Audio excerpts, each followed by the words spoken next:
Fan Mo is a seemingly average boy who lives in modern-day China and is still in high school. His everyday life is riddled with problems because his family is very poor, with his father working day and night as a driver just to make the ends meet, and a crippled stepsister who is unable to do anything by herself and has to be taken care of for every task. One day he drifts off to sleep wearing an heirloom pendant, dreading the next day where he has to live his same life when he is transported into a fantastical world of magic and monsters. Despite entering a new and mystical world, his personal life is the same as it was in the old and plain world. His family is still poor, with his hard-working father struggling to pay the bills and a crippled stepsister to take care of. He sits the entrance exam for Magic Senior High School, but turns it in early because he doesn't know anything about magic. You see, he only had 3 months to study 9 years worth of material. Passing the test is required for anyone who wants to be a mage because it is the basic qualification that allows students to gain their magical talent in the awakening event. A bunch of classmates behind him discuss what talent they want to have and start simping over a blue-haired guy named Bai Mu because he is pretty much guaranteed to become an ice talent mage like the rest of his family. Ice is one of the most powerful elements. Fan Mo walks over to his dad, who has been eagerly waiting for him outside the school. He asks him how the exam went, but Fan Mo is too ashamed to say anything. Understanding his silence, his dad tells him not to worry because he found him a well-paying job opening for a driver in a neighboring city. Not wanting to be a driver, Fan Mo begs his dad to give him another chance to become a mage that everybody respects. He refuses to stay a loser in this magical world. His dad senses his determination and tells him he will think of something if he is serious about it, and they both walk back home. The next day, he and his friend return from school together. The friend tells him Ningshu Mu had returned from the capital earlier that morning and that she looks even more beautiful than before. Fan Mo brushes it off and doesn't give any response. He notices his dad talking to a snobby-looking man named Mr. Mu, who he has been working for as a driver for years. He begs Mr. Mu to use his influence to get Fan Mo admitted to Magic Senior High as a favor. Mr. Mu scoffs at him, saying that not only did Mo Fan fail the exam, but he had also once tried to elope with his daughter, the heiress of the Mu family. His dad doesn't back down, saying that he will do anything in exchange for his son getting into the school. Mr. Mu agrees to help him if he pledges his house to him, and his dad agrees. Later that night, the dad tells Fan Mo that he got him admitted to the school by talking to one of his friends who is a director of Magic Senior High School. He also says that he will give the house up for rent because both him and his sister will be staying at the school full-time, and the dad is always out on his driving job anyway. Fan promises to be a powerful mage one day and make his family happy and wealthy. While doing his homework at night, he procrastinates just like you were while watching this video. Instead of studying hard to become a mage and help his family out, he recalls the time Ningshu Mu had requested him to take her away from her house. They had run away together but didn't get far before being caught. After that, Mr. Mu, along with his gang, broke into his house to beat up Fan Mo and his father for attempting to elope with the heiress of the powerful family. He still clearly remembers how Mr. Mu threatened to break both his legs if he ever laid eyes on his daughter again. The day of the Magic Awakening event, when all the students awaken their magical talent and begin their paths toward becoming a mage, finally arrives.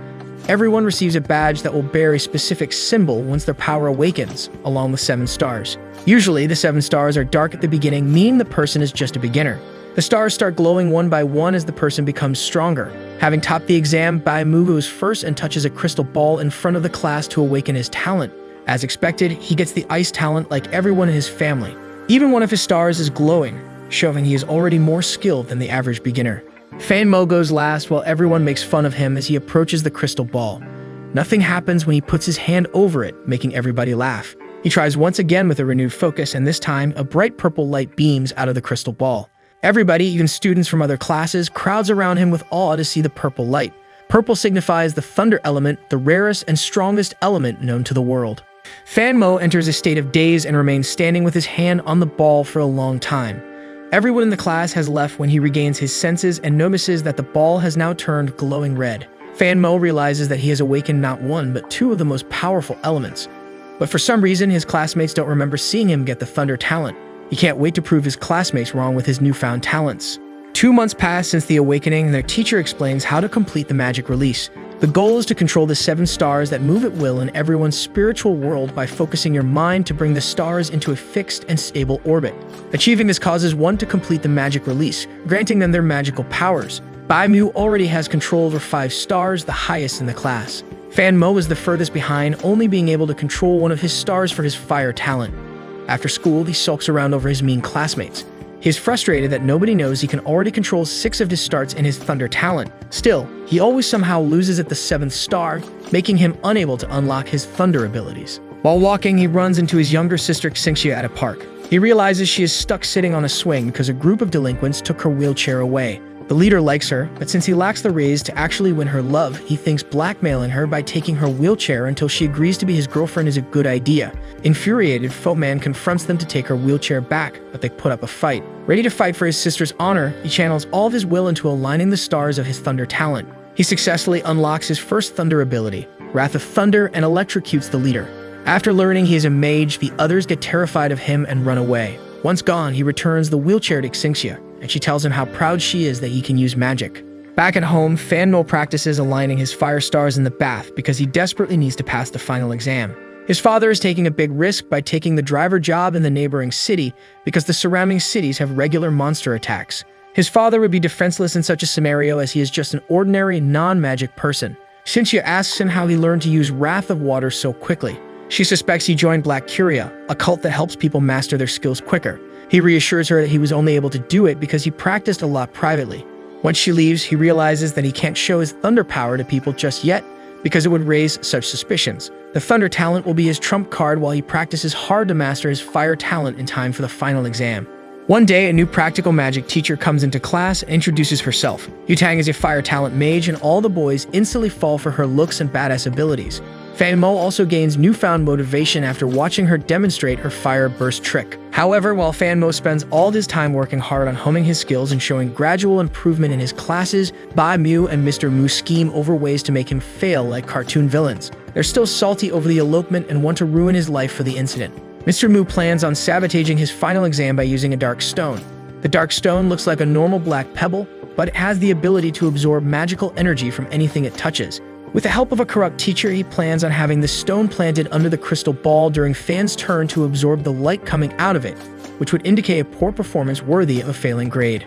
With just a month remaining before the exam, the teacher explains the grading process. Students must touch the crystal ball, which judges their magical ability and glows in proportion to their strength. So the stronger a person is, the brighter the ball glows. Students can be graded between D to A, with D being the failing grade. Bai Mu asks the teacher if they will have to perform a magic release, like a nerd. The teacher points out that expecting a magic release from students within a year of learning is unreasonable, and so is not mandatory. However, if a student can pull it off, they get promoted to the elite class and are given a star bracelet, which enhances their abilities like an EXP boost. On the day of the final exam, Ningshu Mu comes to oversee the students' performance. Despite being the same age as them, she is a student at the prestigious Imperial College and is an expert at using the ice element. Bai Mu is hyped to prove his worth in front of her and at the same time show how weak and incompetent Fanmo is. Ningshu demonstrates her power to the school by touching the crystal ball, causing ice to spread from the ball down the podium and all the way to the ground near the students' feet. The poor crystal ball breaks down the middle. A new ball is placed on the podium, and the students are called one by one to the stage. Fanmo's only friend, brown-haired Xiao Hao, gets an A, motivated to try harder. He is the first to attempt a magic release but fails. His classmates move him off the stage, proving how this school has the worst people ever. Miss Tang pats him on the back and tells him it was a good try. Thanks, Miss Tang. Bai Mu goes next. The crystal ball glows super brightly with 2 halos around it. He gets an S grade, higher than the usual A. Noticing Ningshu in the audience, he also asks to perform the magic release.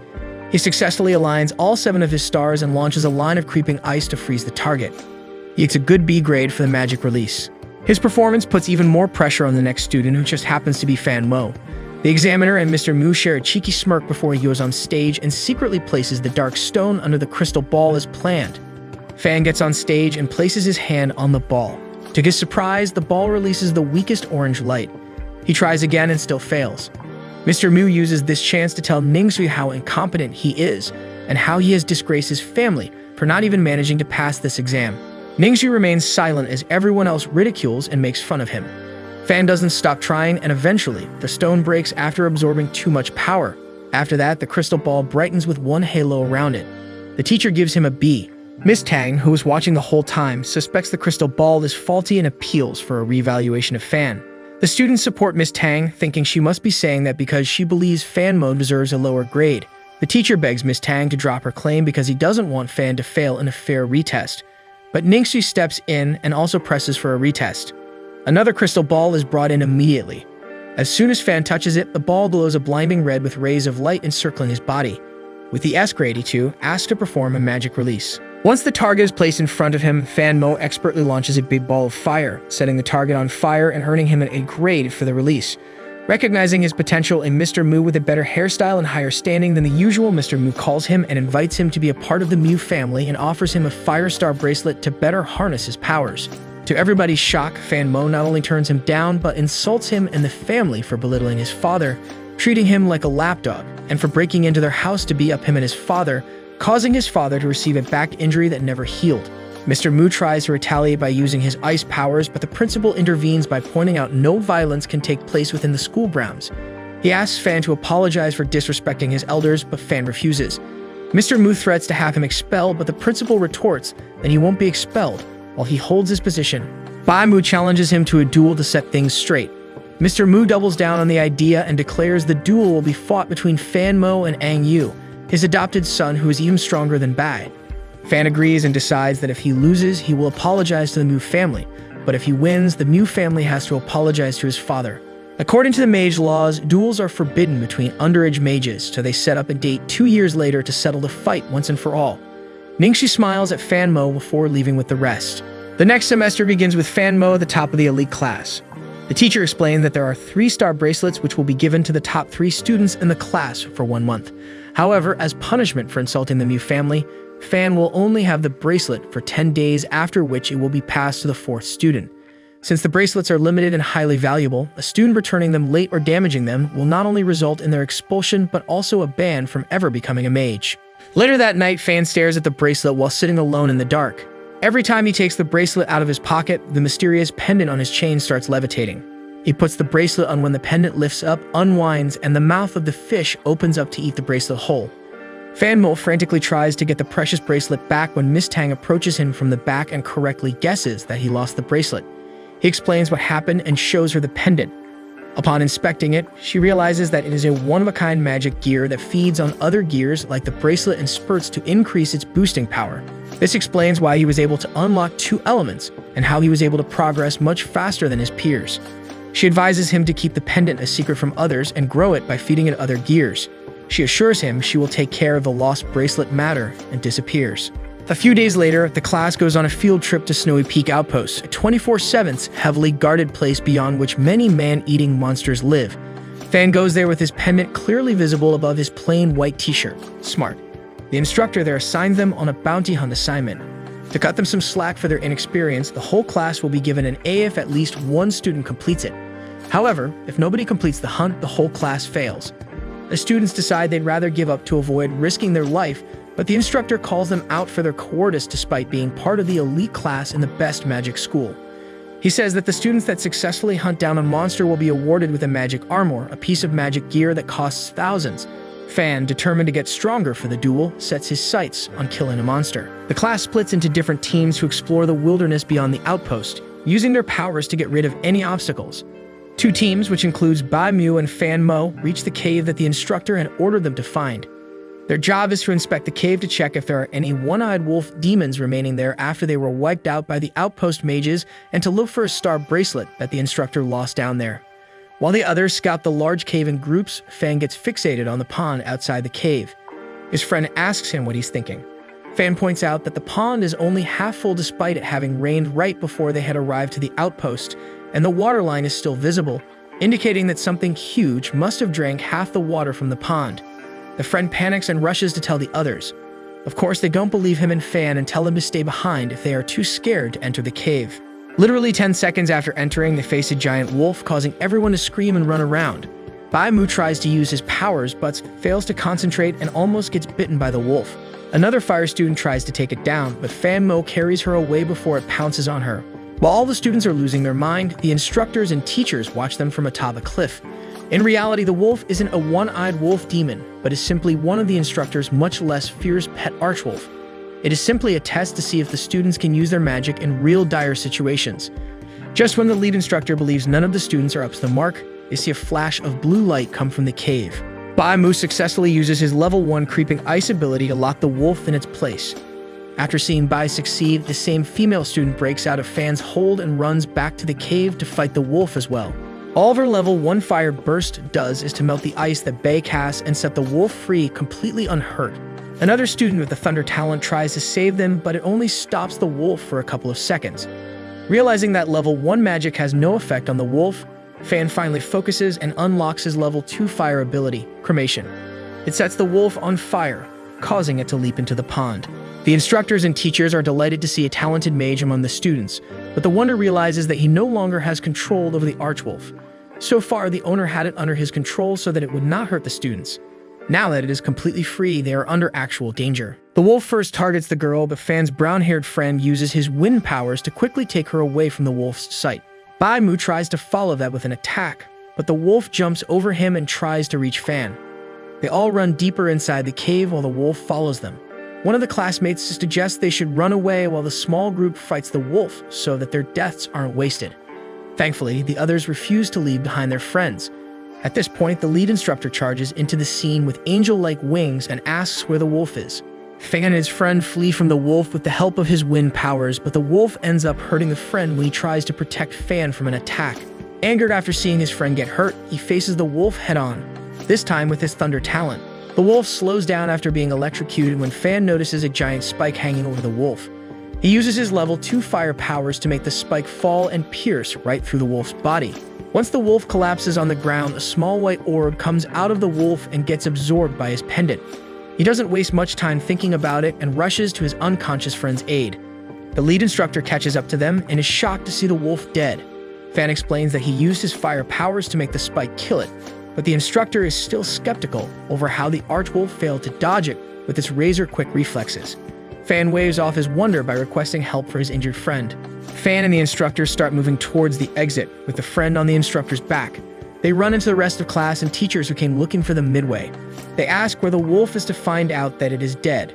Everybody assumes idiot instructor had killed it, and the owner demands to know why he killed it even though it wasn't a real threat to the experienced instructor. He explains that it wasn't him but Fan Mo that had killed it before he found them in the cave. Everybody finds it hard to believe how a mere student can fight a monster to death, with some still suspecting the instructor had ended its life. The owner runs to his pet's corpse and starts crying while hugging it tightly. The wolf didn't deserve to die for this school test. Nevertheless, this is the event that makes all his classmates recognize Fan Mo's strength. They finally praise him for his abilities and thank him for saving their lives. Miss Tang points out how if the wolf wasn't under control in the beginning, those who weren't able to use magic to protect themselves would have died. In real life, monsters are merciless beasts that kill indiscriminately, and they must learn to face their fear and fight them. The lead instructor announces that the students who manage to use magic against the wolf get special recognition for their courage, and the whole class gets an A for passing the test. Fan Mo gets an S grade and a magic armor for being the one to kill the wolf. During the award ceremony, the head even invites Fan to join their institution in the future for a comfortable life. However, his mind has been busy figuring out how Fan actually managed to kill the wolf. He remembers noticing how the ground was scorched around and below the wolf's body and how the wolf's face had strange black marks. His thoughts are interrupted by a guard who alerts him of bone wolf demon spottings in the west of their territory. He quickly gets into action and orders all the guards to find and kill the monsters. 2 months after the field trip, Fan Mu continues practicing his magic. After the wolf attack, he realized level 1 magic has no effect on monsters and that he needs to work on powering up. He had been spending all of his time practicing his fire talent so far to show his abilities to others, but he also needs to improve his fire talent to get it up to level 2 at least. If it hadn't been for the giant spike, him and his friend would have died in the cave. According to Miss Tang, his pendant accelerates his progress by absorbing other gear, spirits, and monsters. If he is able to absorb more, he can upgrade his pendant to a spirit gear level, which can give him a 40% boost compared to the current 20%. So he decides to become a bounty hunter to earn money to feed his pendant and gain combat experience. The next day, he walks into the bounty hunter's hall with a black mask on to cover his face. The bounty hunter's hall is where the latest bounties with their money prize are listed for bounty hunters to pick from. There, he overhears a man give advice to a young mage about what gigs to take. He approaches him to ask him if the monster hunter group is recruiting, to which the man points to a long line of applicants. The man advises him to save his time and look for simpler jobs, as the monster hunters are highly selective and only seasoned mages get in. Fan still wishes to join because the monster hunters fight monsters in the city, and remaining in the city would be most convenient in order to attend his classes as well. The man says that if he has the fire talent, it'll be much easier to get in.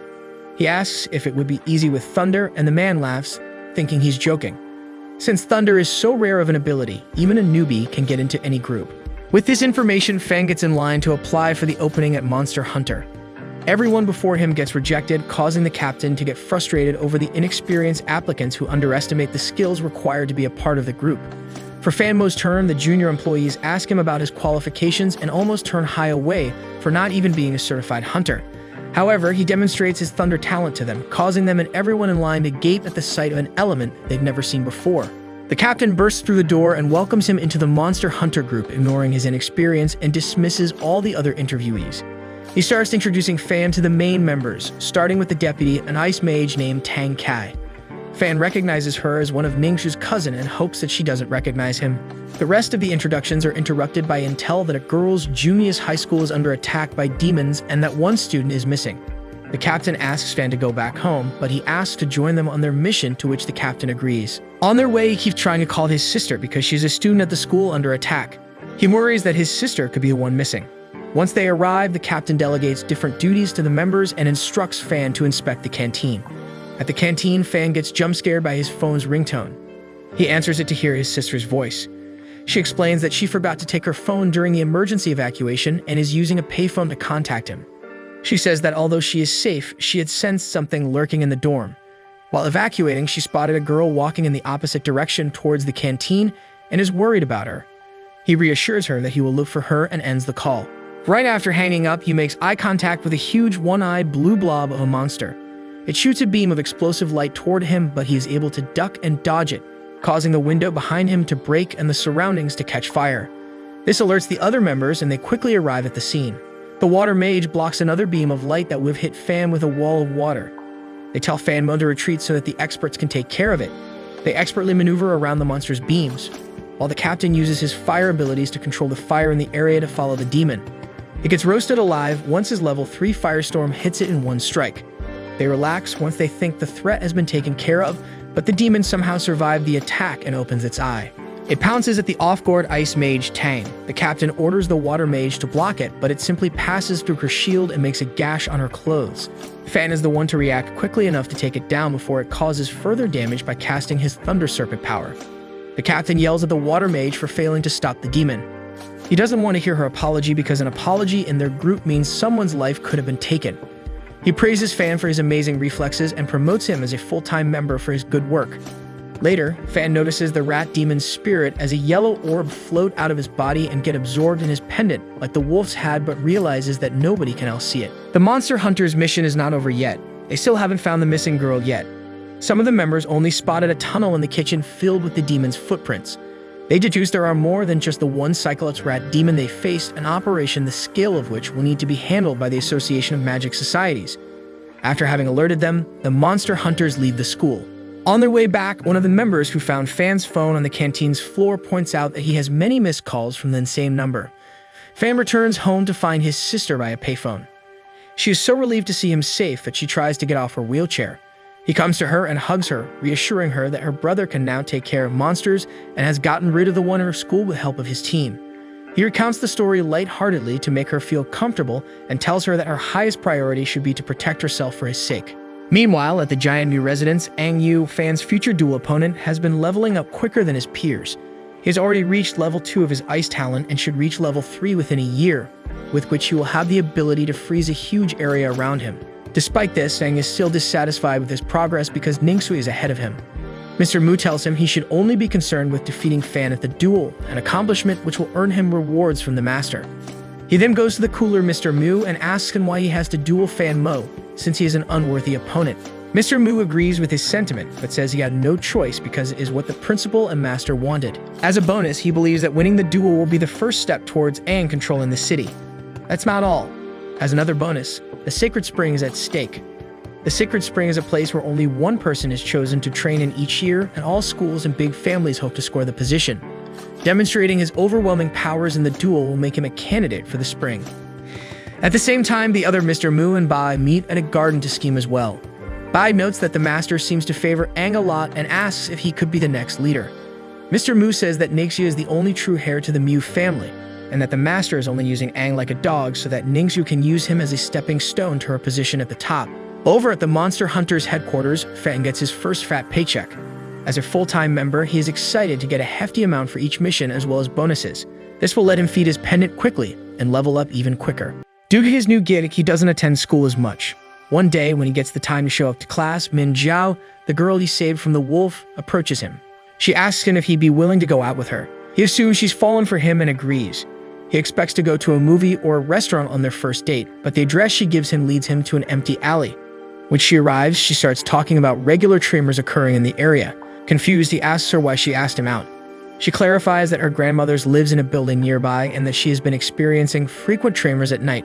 Worried that something might be wrong, she thought to ask him for help to investigate the area for monsters. He agrees to help and feels pretty confident about handling the issue since he's already taken care of 7 to 8 monsters on the job now. He takes a small bag out and opens it to spill revealing powder, a magical powder that reveals traces left behind by monsters. He investigates the newly emerged footprints and deduces it must be hiding in plain sight. At that instant, a giant one-eyed wolf emerges from the ground with a snack in his mouth. They watch it feed on a dead human, somebody who must have been homeless. It must have been lurking in the city for a while, hunting on the homeless because they are less likely to be detected missing by the police. This wolf is twice as big as the one they had faced on the field trip. Min is terrified and begs Fan to leave the place. He asks her to run away on her own, evacuate the block, and alert the police. However, Min says she isn't waiting and has the police on dial. The wolf immediately tracks the sound of the dial and chases them. Like last time, Fan carries her away from it and sets the path behind him ablaze with his level 2 cremation ability to buy them some time. The wolf is super strong though and keeps following them without seeming to care about the fire. He tells her to leave again and let him deal with the wolf. She refuses to leave him since there's no way students like them can face this demon alone. Still, he pushes her away and practically forces her to flee from the area. Now alone with the wolf, he pulls out the magic armor he was awarded to build a force field of thunder, but instead gets pushed back. Next, he tries to use his fire powers but is interrupted by the timely arrival of Tang Kai, the ice mage who happened to be in the area when Min was alerting the civilians to evacuate. She casts a strong ice spell to freeze the demon's legs in place. Without his black mask, she recognizes the boy on the ground as Mo Fan, the one who disgraced the Mu family, and sternly tells him to leave. She contacts the captain to tell him that the wolf is probably a one-eyed wolf that has become mutated by absorbing the power leaked from the sacred spring. She requests Fan Mo, the masked monster hunter member with the same name as the Mu family's enemy, to arrive at the scene and sedate the demon with his thunder abilities. Surely the matching names are a coincidence, not suspicious at all. Fan rushes in last, with all the members already there waiting for him. They had built a dome of ice around the wolf by the time of his arrival. He uses his level 1 thunder power to sedate it. The Capitan decides the best course of action is to wait until members from the Magical Societies associations show up to handle the situation, since using his fire powers may simply melt the ice dome and let the wolf loose in the city. The wolf eventually breaks out of the dome and starts evolving into a thorn-faced wolf, with spines growing out of its back. If it transforms completely, it will become way past the Monster Hunters leagues. The captain commands his members to kill the wolf immediately before it fully evolves and wreaks havoc on the city. Despite all their attempts to slow it down, it still keeps evolving and melting the ice around it. The captain decides to rip the band-aid and uses his fire burst and firestorm spells to go on the offense full throttle. It doesn't have much effect except melt all the ice and set the monster free. It pounces at the hunters, but the water mage conjures a sturdy wall of water to block it, but it merely slows it down for a few seconds. The captain follows up by using his level 2 cremation power, while the earth mage makes pillars of rock appear in front of the wolf. The wolf runs right through them like they're made out of Play-Doh. Another wall of water appears in front of the captain to protect him, but the wolf penetrates it, causing the captain to get assaulted with a wave of water. Ice doesn't have any effect on it either, and the wolf deflects the ice shields they conjure with its tough spines. One of the shards hit the captain, dealing severe damage to his arm. Fane uses his level 2 thunder ability to cast a thunderstorm. Being particularly vulnerable to thunder, this is the first move that slightly hinders the wolf. It struggles to move past the thunderstorm, while its evolution also slows down. While Fan keeps it at bay, 2 hunters carry the captain to a safer distance. The party, knowing they have no chance of beating this monster, considers retreating, while Fan holds it back as long as he can. Infuriated at the suggestion, the captain reminds them of their duties as monster hunters. If they hold their ground, at least they can keep the wolf in control until help comes, even if they lose their lives doing it.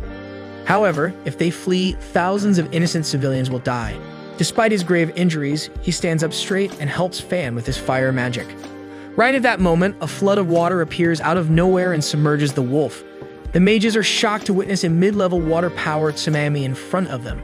That well-dressed, long-haired man approaches Fan from the back and tells the monster hunters to stand back as he takes care of the beast. He then sprints towards the weakened wolf and summons the mid-level tornado skill. A tornado appears, sucks the wolf into its spinning vortex, takes it to a great height, and drops it to its death.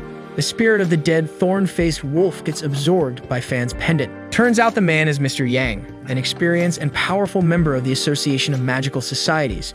He and the hunters discuss if they should sound the city alarm due to the recent high-volume emergence of monsters in the city. Mr. Yang thinks the alarm would only cause panic among the people and recommends increasing manpower for city patrol for the time being. After the mission, Fan tries to figure out what's up with his pendant. It has become heavier and bigger since it absorbed the wolf's spirit. While looking at it, the pendant starts glowing a bright blue. He guesses this must mean that it has leveled up to spirit level. With this new level, he will be able to progress even faster and might even reach level 3 in both his fire and thunder talents by the time of the duel. All things seem to be going well for him. The next time he meets his sister, he gives her some of the money he's earned as a hunter to buy a phone to replace the one she lost on the day of the school monster attack. She shares that she's awakened the healing talent, a type of white magic. Usually, beginners can only awaken elemental magic like fire, thunder, water, etc., but her teacher said there are some exceptions. She says that she knows whatever he's doing to earn money is dangerous and offers to help him with her magic if he ever needs it. The next day, Fan goes to the principal's office to discuss the upcoming duel. It will take place on the day of Aang's coming-of-age ceremony, and the new family is making it a huge deal by inviting all the celebrities and big names to the ceremony. The intention is clear. They intend to make the duel the event's highlight and showcase Aang's abilities. The principal points out that this is only one of their motives. They also wish to secure Aang's place in the Sacred Spring that year. The school wishes to send their top student, Fan, to train there, since only a single mage is allowed to train there each year. Fan will have to defeat Aang to prove his worth for access to the spring. Even though they believe Aang has the upper hand in terms of magical and training resources, they ask Fan to give his best try at the duel to earn the school some recognition. He realizes that even his own school doesn't have much faith he will win. Still, he stays determined to win, restore his family's honor, and enter the Sacred Spring to become a mid-level mage. The day of the coming-of-age ceremony is fast approaching.